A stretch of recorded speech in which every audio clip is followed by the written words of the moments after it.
दोस्तों, आज की कहानी है पति देव अपनी विधवा माँ को छोड़ दो और मेरे साथ रहो। चलो दोस्तों, कहानी को शुरू करते हैं। मुझे नहीं जाना उस घर में अब बहू नई नौकरानी समझते हैं वो लोग मुझे।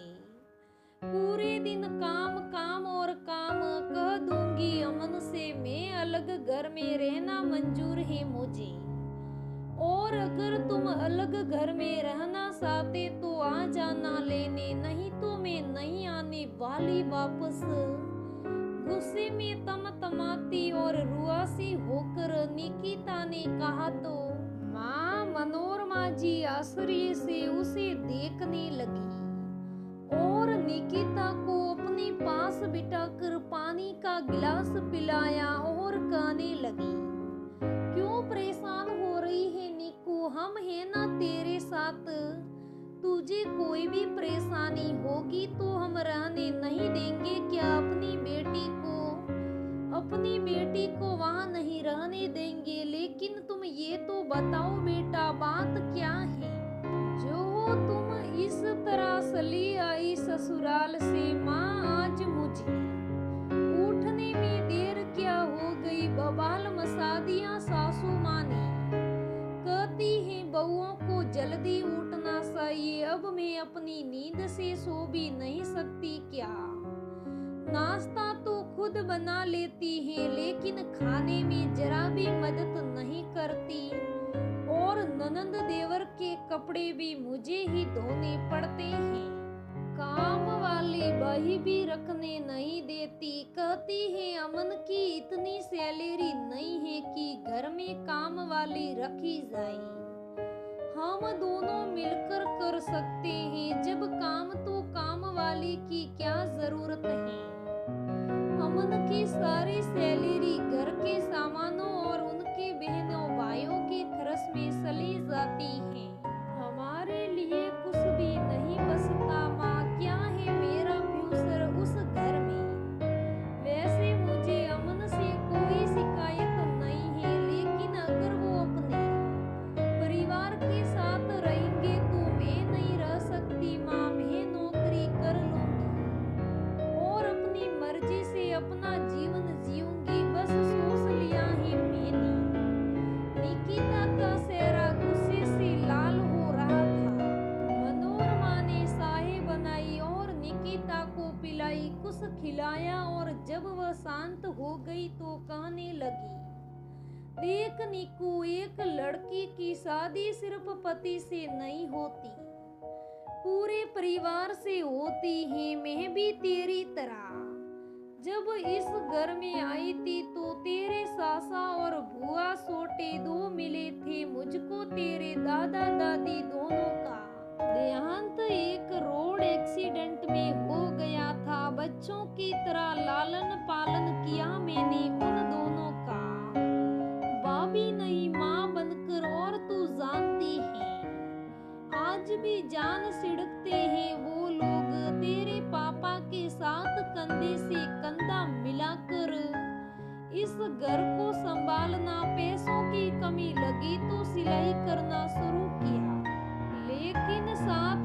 नहीं छोड़ा तेरे पापा का। तुम दोनों भाई बहन के जन्म के बाद जिम्मेदारियां और भी बढ़ गई, लेकिन हम हताश नहीं हुए। प्यार और विश्वास के बल पर चलाई अपनी गृहस्थी की गाड़ी और हम सफल भी हुए। अब जीवन की सारी खुशियां हैं हमारे पास।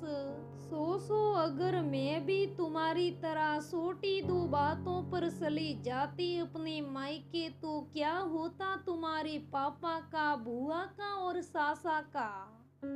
मैं भी कहती अलग रहेंगे तो कौन संभालता इन दोनों बिन माँ बाप के बच्चों को। आज जिन बुआ और सासा से बात किए बिना तुम एक दिन भी नहीं रह पाती हो। क्या करते ये दोनों मेरे साथ। जो परिस्थिति थी आज वही परिस्थिति तुम्हारे साथ है बेटा। और मेरी बेटी इतनी कमजोर नहीं हो सकती जो यूं हार मान जाए। अमन बहुत अच्छा लड़का है, वो जानता है।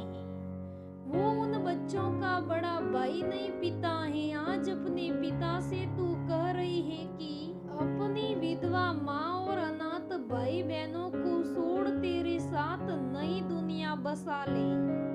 कल को तेरे बच्चे भी तुझे छोड़ दे तो यहाँ रोन की शादी होने के बाद उसकी बीवी भी हमें छोड़ने के लिए कहे तो वो घर तेरा है। वो ननंद देवर नहीं तेरे बच्चे जैसे हैं, तुझे वो परिवार संभालना चाहिए बेटा। एक विधवा माँ से उसका बेटा नहीं छीनना चाहिए। तुझे पैसे की समस्या है, तू नौकरी कर ले, अमन को सारा भी मिल जाएगा। घर में काम वाली भी रख लेना और अपने पैसे होंगे तो तू अपनी इच्छाएं भी पूरी कर सकती है। बात बस नजरिए की है बेटा, बात बस प्यार की है। जहाँ तक मैं अमन को जानती हूँ वो तुझे लेने नहीं आएगा। हम भी कब तक साथ रहेंगे कोई भरोसा नहीं, इसलिए अपने घर जा, अपने पति और परिवार को संभाल, खुश रह और ढेर सारी खुशियां बांट। एक अच्छी पत्नी वही होती है जो हर कदम अपने पति का साथ देती है। और मैं जानती हूँ मेरी नीकू जितनी प्यारी बेटी है उतनी ही प्यारी बहू और पत्नी भी बनेगी। मनोरमा जी की सकारात्मकता से भरी बातें सुनकर निकिता अपनी माँ की गोद में सर रख कर लेटी रही और थोड़ी देर बाद बोली, माँ मैं जा रही हूँ, मार्केट की बोल कर आई थी, ज्यादा देर हो गई तो बस सब लोग परेशान हो जाएंगे। मनोरमा जी ने अपनी बेटी को प्यार से विदा किया और जीवन का बहुत बड़ा संदेश देकर एक टूटता रिश्ता बसा लिया। तो दोस्तों इस कहानी में निकिता की माँ ने निकिता को बहुत अच्छी सीख दी और एक बेटी का परिवार टूटने से बचा लिया, अपनी बेटी का घर सजा दिया। तो दोस्तों इस कहानी में एक माँ ने अपनी बेटी को बहुत अच्छी सीख दी है, इसलिए हमें भी अपनी बहू बेटी को ऐसे ही सीख देनी चाहिए। हमारी बेटियां तो छोटी बड़ी होती हैं, उनके अंदर बच्ची वाली बुद्धि होती है और वह गुस्से में कुछ बोल भी दे तो हर माँ का फर्ज बनता है अपनी बेटी को सही राह दिखाने की। और दोस्तों कहानी से यह भी सीख मिलती है कि कोई भी परिस्थिति में अपने परिवार का साथ नहीं छोड़ना चाहिए, अपने पति का साथ नहीं छोड़ना चाहिए। चाहे परिस्थिति कैसे भी है, ये तो जिंदगी है, कभी उतार चढ़ाव होते रहते हैं, इसमें हमें जीतना चाहिए। जंग को जीतना ही जरूरी होता है, कदम से कदम मिलाकर साथ चलना जरूरी होता है। तो दोस्तों ये कहानी कैसी लगी मुझे जरूर बताना। धन्यवाद दोस्तों, फिर मिलेंगे अगले वीडियो में।